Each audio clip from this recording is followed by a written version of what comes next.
Good morning, everyone, and thank you for being here. I'm State Representative Tom Weber, and I represent the 64th District, which includes parts of Lake and McHenry counties. We are here today because the people of Illinois, because the people here in Illinois deserve safety, justice, and accountability.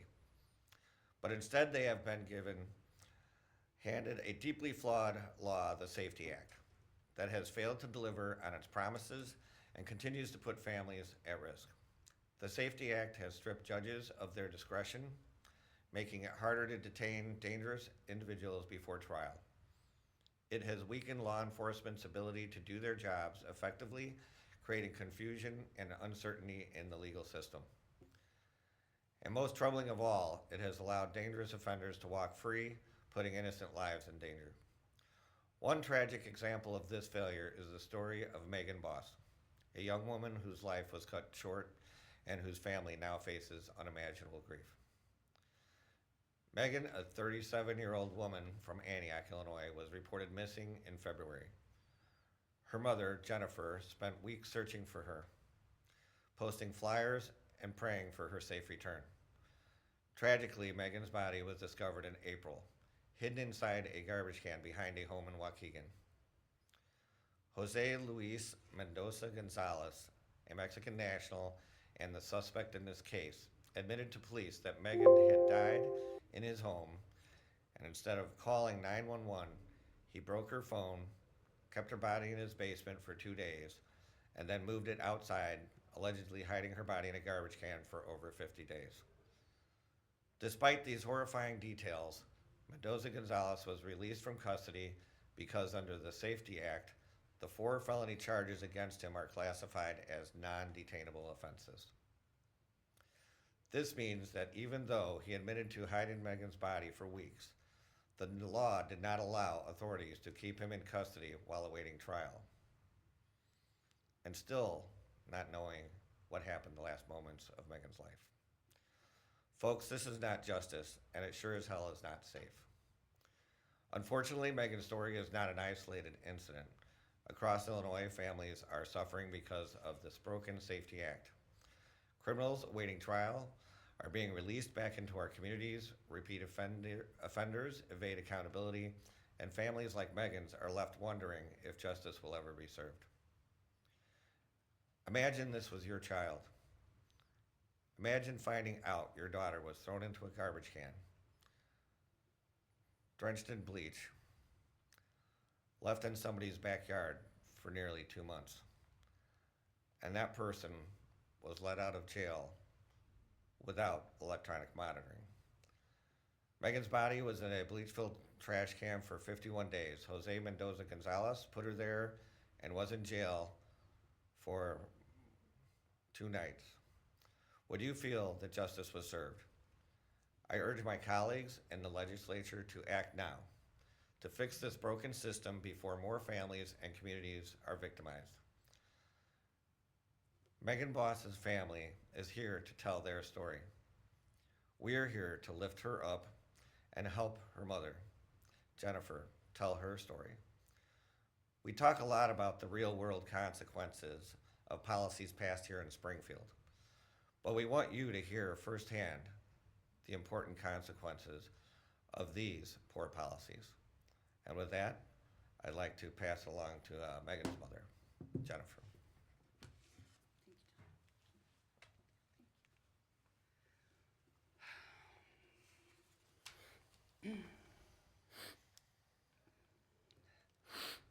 Good morning, I'm Jennifer Bos, I'm Megan's mom. On the night of February 19th, Megan left the company of the friend she was with and said she was coming back, but she never did return. At first, I didn't know that she was gone. I didn't think anything of her silence because it wasn't unusual. But after about 10 days without hearing anything from her, I started posting on her Facebook every couple of days, Megan, where are you? Can anybody tell me where Megan is? Just begging for somebody to let me know she was okay, hoping for a response I never got.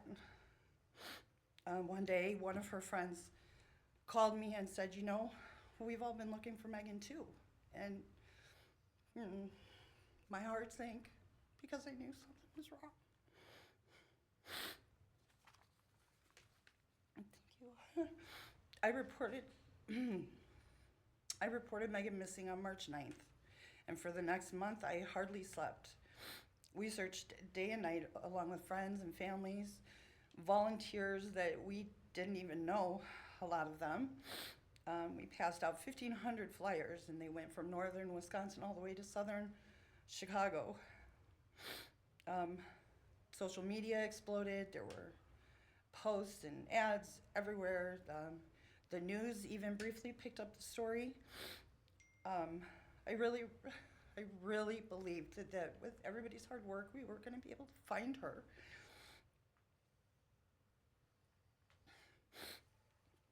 Four weeks later, officers knocked on my door with news that no mother should ever have to hear.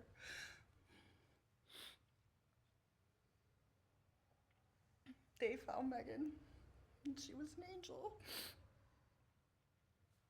It wasn't what I hoped for. Excuse me.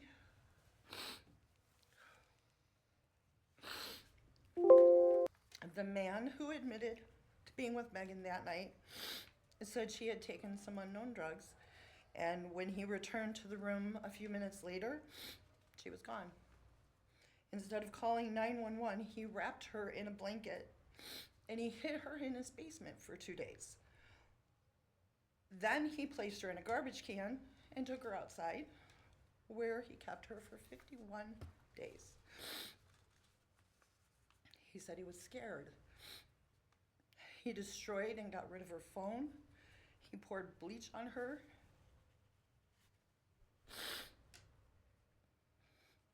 And for a month, he watched as we frantically searched for her. He ignored the flyers. There were flyers everywhere with her face on them. He didn't care about what we were going through. He admittedly hid in his house when we knocked on his door.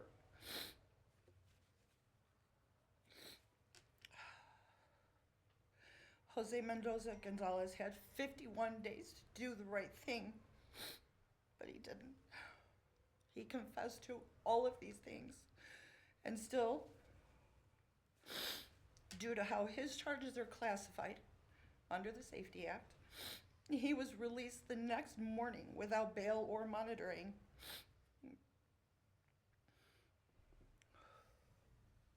What happens the next time he gets scared?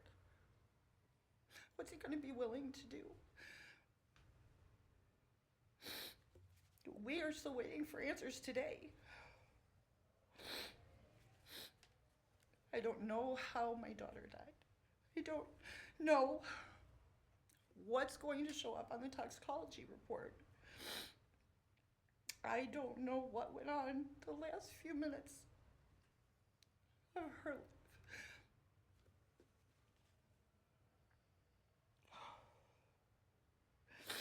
What I do know is that under the umbrella of the Safety Act, the man who hid her body in a bleach-filled trash can for 7 weeks still got out of jail free, less than 24 hours after being arrested.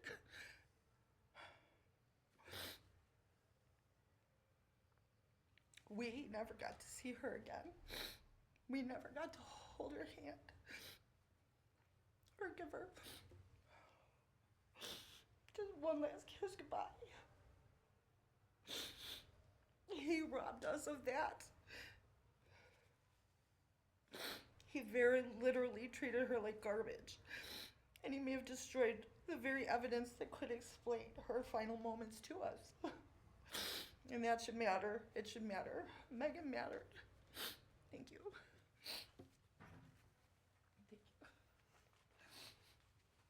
Thank you, Jennifer, for your brave words. Good morning, everyone. My name is State Representative Patrick Sheehan. I serve the 37th District, which encompasses Southwest Cook and Southwest Will counties.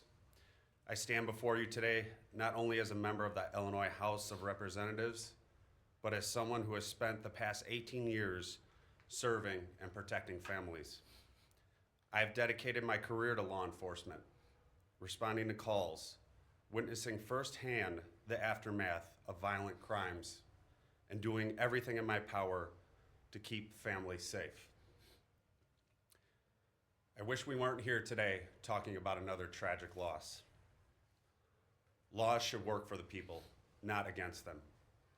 And the truth is, the SAFETY Act has failed the people of Illinois. It has stripped law enforcement of essential tools, tied the hands of officers who swore to serve an oath, and prioritized criminals over victims. So I ask you, who is the SAFETY Act protecting? Because it certainly isn't protecting victims. It certainly isn't protecting families, and it's certainly not protecting the people who rely on law enforcement to keep violent criminals off the streets. This is the dangerous reality we warned about. We said from day one that removing cash bail for most crimes, restricting officer discretion, and weakening our ability to uphold the law would come at a cost. How many more lives have to be shattered before we wake up and see what the SAFETY Act really is? Illinois families deserve better. Megan deserved better. I stand today with Representative Weber, Megan's loved ones, and with every officer who has ever had to knock on a family's door and deliver heartbreaking news they should never have to deliver. I will continue to fight for public safety. I will continue to advocate for our communities and stand with our law enforcement officers who work day and night to protect the people of Illinois. And I will continue to demand accountability from my fellow lawmakers. No family should endure this kind of grief. No officer should feel powerless in the face of a flawed system. And no law should protect criminals more than the people we swore to defend. Thank you. Good morning. I'm State Representative Patrick Windhorst. I currently serve as House Republican Floor Leader, and I'm also the ranking Republican on the House Judiciary Criminal Law Committee. Incidents like the one we are describing today have become far too common in Illinois since the elimination of cash bail and changes to pretrial release contained in the SAFETY Act. As that law was being debated, we warned of the likely negative public safety consequences that would follow the eventual implementation of the SAFETY Act. What we saw after the law was enacted in 2021 was Democrats bringing back several bills to fix problematic and unworkable provisions in the law. Democrats have come back time and again to add to a list of crimes that could be considered detainable offenses to try and fix the gaps that exist in the detention net. These gaps still exist. The House Republican Truth and Public Safety Working Group has been looking at these issues. I would like to highlight 3 bills.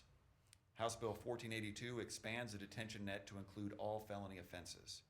This bill would give judges the authority and discretion that the proponents of the SAFETY Act claim they want judges to have. House Bill 1483 deals with violations of release and how judges can handle defendants who fail to appear after a defendant has been placed on pretrial release. House Bill 1479 allows a judge to revoke pretrial release when a defendant violates the terms of the release. When it comes to no cash bail and pretrial release issues in Illinois, we have some serious problems, as my colleagues and I have outlined today. We're here to work to protect our constituents, to restore public safety and trust in the criminal justice system, and to ensure that no other family has to endure the pain and trauma experienced by the Bos family.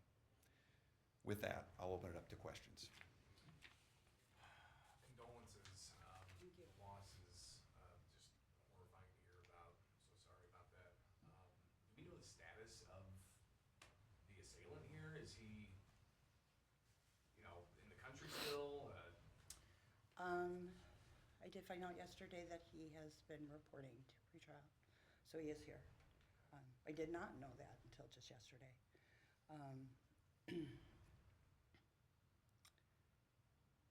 His status, he is here illegally. That can't be talked about, so, yeah. As far as anything you've heard from your colleagues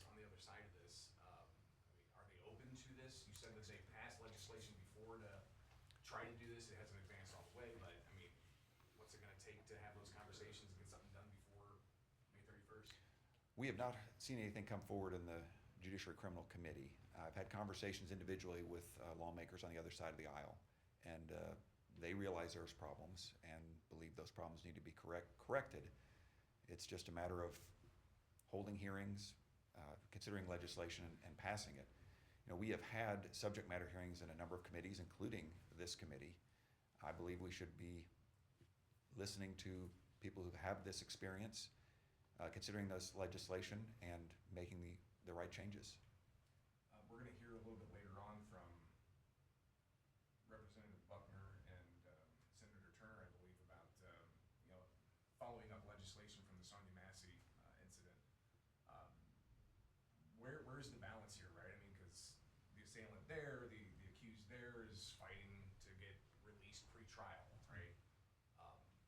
What are your thoughts about, you know, that argument and that story in relation to trying to fill the gap and fix the Safety Act? Well, I think an important distinction is the accused in that case was able to be detained. The law provided that detention was allowable. In this case, the charges do not allow for detention. So the judge in that case, this case rather, that we're talking about today, didn't even have the discretion to detain if the judge thought it was appropriate. The argument I'm making is if we're, you know, we have called for, just to be clear, a restoration of cash bail. There was a Supreme Court commission that talked about we could do a hybrid system that includes cash bail with also more times you can not using monetary bail. But what I think is important is we need to make sure the detention net includes all offenses that are felony offenses if we're going to keep this system. Including concealing a dead body. Obstructing justice, yes.